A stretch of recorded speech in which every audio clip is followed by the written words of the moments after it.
This tale follows two classmates who dislike each other, but find themselves stranded on a remote island. Forced to cooperate to survive, their relationship changes in unexpected ways. Let's see what unfolds. The story begins with Emma, a lively girl who wakes early, full of energy, and prepares for school. She's among the brightest and most popular students, admired by many. In contrast, Dean is a careless, lazy boy. He wakes late, rushes his morning routine, and dives straight into video games. Meanwhile, Emma's mom, Barbara, drives Emma and her younger sister Stacy to school. Emma meets her best friend Liz, and they chat happily until Stephen arrives and greets them. Emma and Liz tease Stephen, making him smile. Later, their teacher, Mr. Christensen, announces an upcoming trip to Trinity Island.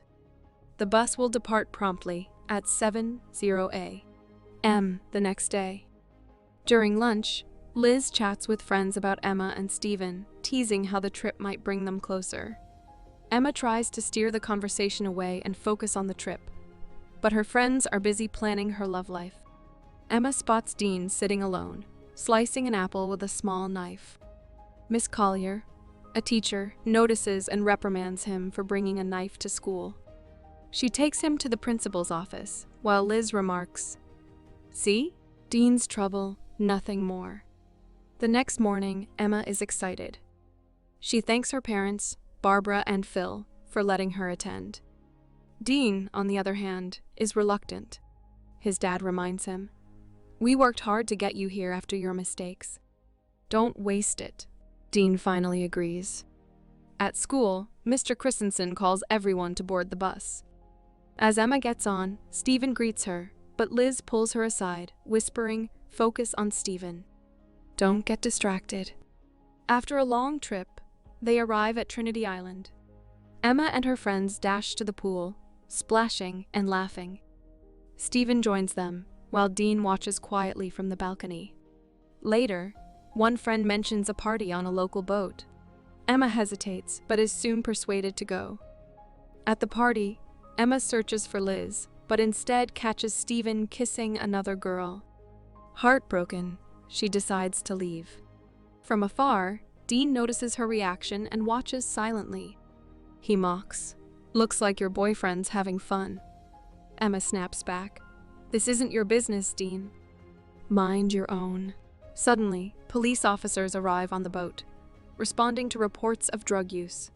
They begin rounding up everyone for questioning at the boat's front. In the chaos, Emma loses her balance and falls overboard into the dark water. Dean sees her struggling and immediately dives in to rescue her. After pulling her to safety, Dean spots a small boat tied nearby. He helps Emma aboard and quickly cuts the rope, detaching it from the larger vessel. Emma stares in disbelief, asking, "Why cut the rope?" Dean replies, "I'm not getting caught in a police raid. We'll wait for them to leave, then return." But things go wrong. Worse still, the boat has no motor. Suddenly, a huge wave crashes over them, rocking the tiny craft. They hold on as the storm tosses them through the night. Morning comes. The sea is calm, but they're stranded in the middle of nowhere. Dean tries calling for help but realizes he left his phone behind. Emma has hers, but there's no signal. Frustrated, Emma says, "If we had stayed with the party boat, we wouldn't be in this situation." Dean shrugs, but stays hopeful. As they drift, Emma spots a small island on the horizon. She points it out, and Dean starts paddling toward it with his hands. After a long fight against the current, they finally reach the shore, tired but relieved. They step onto the island. Emma checks her phone again, hoping for signal, but there's none. Meanwhile, Dean searches the small boat and finds a flare gun, slipping it into his pocket. They decide to explore the island, looking for help. Deeper in the forest, they discover a stunning waterfall. Dean, amazed, says, "Wow, this is beautiful. You should take a picture to remember it." Emma glares, annoyed. "Seriously? We're stranded and you want to sightseeing?" Dean laughs. "Come on, Emma. Try to enjoy something here." We'll find a way out. Back at the hotel, Mr. Christensen, furious about the students' behavior, cancels the rest of the trip. Liz nervously tells Miss CER, "I haven't seen Emma since last night. I thought she might be with someone, so I didn't say anything." Miss CER alerts Mr. Christensen, who takes attendance and notices both Emma and Dean are missing. The police are called and start questioning Emma's friends. Asked if the students could be lost at sea, an officer says, "It's possible, but finding them in the water would be very difficult." At the same time, Dean's father Jack and Emma's parents, Barbara and Phil, are informed. They rush to the school demanding answers, but the principal has no explanation. Back on the island, Dean and Emma trek through the thick forest for hours until they reach the island's edge. They scan the area, hoping to find help, but the place is deserted. With no other option, they head back to their boat. To their shock, its gone strong waves have carried it away, leaving only a life jacket behind. Exhausted and uncertain, they sit down, unsure what to do next. As the sun sets, Dean gathers dry sticks and starts a small fire. They decide to spend the night there. Noticing Emma shivering in the cool breeze, Dean removes his shirt and gives it to her. The next morning, Dean wakes to find Emma missing. Panicking, he searches and spots her near the shore, writing SOS in the sand. He asks, "What are you doing?" Emma replies, "Trying to save us. We need water and food or we won't last." Dean walks toward the sea to swim and cool off, while Emma watches silently.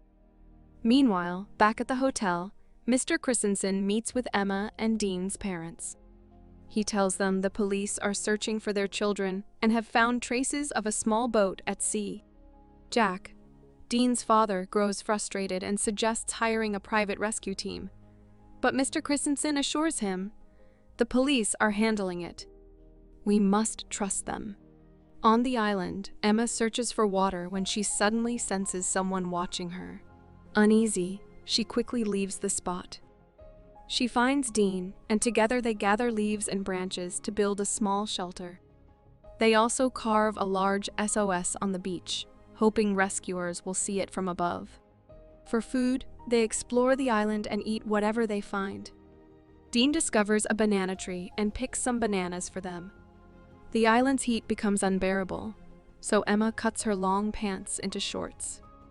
That evening, while Dean naps inside the hut, Emma lies beside him. In his sleep, Dean turns toward her and places his hand gently on her. The next day, Emma bathes under a waterfall. Dean approaches, asking for sunscreen. Emma replies, "I'm bathing here. Go somewhere else." Dean smirks. "You told me to keep watch, so here I am." Emma frowns. "I told you because I think someone else is on this island." We're not alone. Back at the hotel, Emma's disappearance hits the news. Police tell her parents the chances of finding Emma and Dean alive are slim. They've begun searching for their bodies. This devastates Barbara. Phil comforts her. "I'll take care of Stacy, but don't lose hope. We'll find Emma." Meanwhile, Jack rents a helicopter and joins Barbara, flying over the sea, searching for their children. As night falls, Emma tells Dean, "I miss my family so much." Trying to cheer her, Dean looks around but stumbles upon a human skull. Emma panics at the sight. This must have been someone stuck here like us. Look what happened to him. What if the same happens to us? Dean tries to calm her, saying, "No. This person was probably a fisherman or smuggler stranded by accident. We're different. People are looking for us and care about us. We're not alone. I promise we'll survive. Trust me." He leans in and kisses her. For Emma, it's her first kiss. As night deepens, Dean pushes the boundaries of closeness. For the first time, Emma feels the thrill of something wild and untamed. By morning, Emma wakes and notices Dean is gone. She calls out and finds him digging a pit. Confused, she asks what he's doing. Before he can answer, Emma trips, scraping her knee. Dean quickly cleans it and reassures her, "You're going to be okay." Later, at the waterfall, Dean opens up about his mother's death in a car accident. Emma listens, moved by his vulnerability. As rain falls, Dean plays in it, and Emma joins. They laugh, dance, and share a joyful moment. Dean places a flower in Emma's hair, making her smile. Emma says, "I want to enjoy the storm again." Dean smiles, preparing for another night of adventure. Meanwhile, a month has passed since Emma and Dean vanished. Police declare them likely dead and end the search. However, Emma's mother, Barbara, and her friend refuse to lose hope. Barbara organizes another search with Jack, handing out flyers. After days, Jack tells Barbara, "We've tried everything. Maybe it's time to go home." Heartbroken, Barbara agrees, but remains unsure about her daughter's fate. Back on the island, Dean shares with Emma a story about a green light his mother once described, said to appear at sunset. Together, they decide to search for it, giving them a new sense of hope. Weeks go by, and their bond deepens as they appreciate the island's beauty and find comfort in each other's company. They grow closer, sharing intimate moments freely. One afternoon, Emma asks Dean about his first intimate experience. He laughs and admits it was with an older friend from school. When Dean asks Emma how she felt, she shyly responds that it was nice. They laugh together, and Emma says, "I want to gain more experience." Dean smiles and agrees. While gathering fruit, they hear the faint noise of a plane overhead. Rushing to a clearing, Dean checks Emma's bag for the flare gun, only to find it missing. The plane disappears, leaving them disappointed. Later, Emma realizes other belongings have vanished too. A disturbing thought crosses her mind. "Dean, someone else might be on this island, stealing our things." Days pass with only that one plane overhead and no rescue. Sitting in their hut, Dean and Emma debate whether to lose hope. They eventually decide to accept their reality and make the best of their time in the forest. Suddenly, Dean hears an animal nearby and ventures into the woods to investigate. Emma, worried, follows. Deeper in the forest, Dean encounters a black panther. He flees in panic, but is chased down. When Emma reaches him, she finds Dean clutching a bloodied knife, having defended himself by killing the panther. Back home, Emma and Dean's friends and family try to move on without them. Meanwhile, Emma and Dean have adjusted to island life. They learned to hunt and built a home in the hut, slowly letting go of hope that anyone would rescue them. One day, while resting, Emma spots their missing belongings falling from above. Looking up, they see a monkey in a tree tossing their stuff down. To their surprise, it holds the flare gun Dean couldn't find earlier. Emma offers the monkey a banana, and it drops the flare gun. As they grab the flare, the sound of a helicopter fills the air. They hurry to an open clearing, where Emma fires the flare successfully. The helicopter crew spots them and finally rescues them. 3 months later, Emma and Dean arrive home. At the airport, loved ones greet them warmly. They're taken to their homes, and that night, Dean visits Emma. They discuss how strange it feels being back. Dean leans in to kiss her, but Emma pulls away, saying her parents are visiting constantly. She invites him to a party her parents are hosting to celebrate. At the party the next day, Emma's parents give a speech about their safe return. Stacy asks why Dean isn't mingling. Dean motions for Emma to join him, but she ignores him, hurt. Dean then leaves the party. After returning, Emma becomes very popular, but Dean stays distant. Whenever they cross paths, they exchange only quick glances. A few days later, Emma calls Dean, but he doesn't pick up. Stacy visits Emma's room and says, "When you disappeared, we missed you so much. Mom and Dad were devastated. We thought we lost you forever, but now we're together again. And everything feels right." Emma replies, "You're the best sister," and they plan to attend prom together.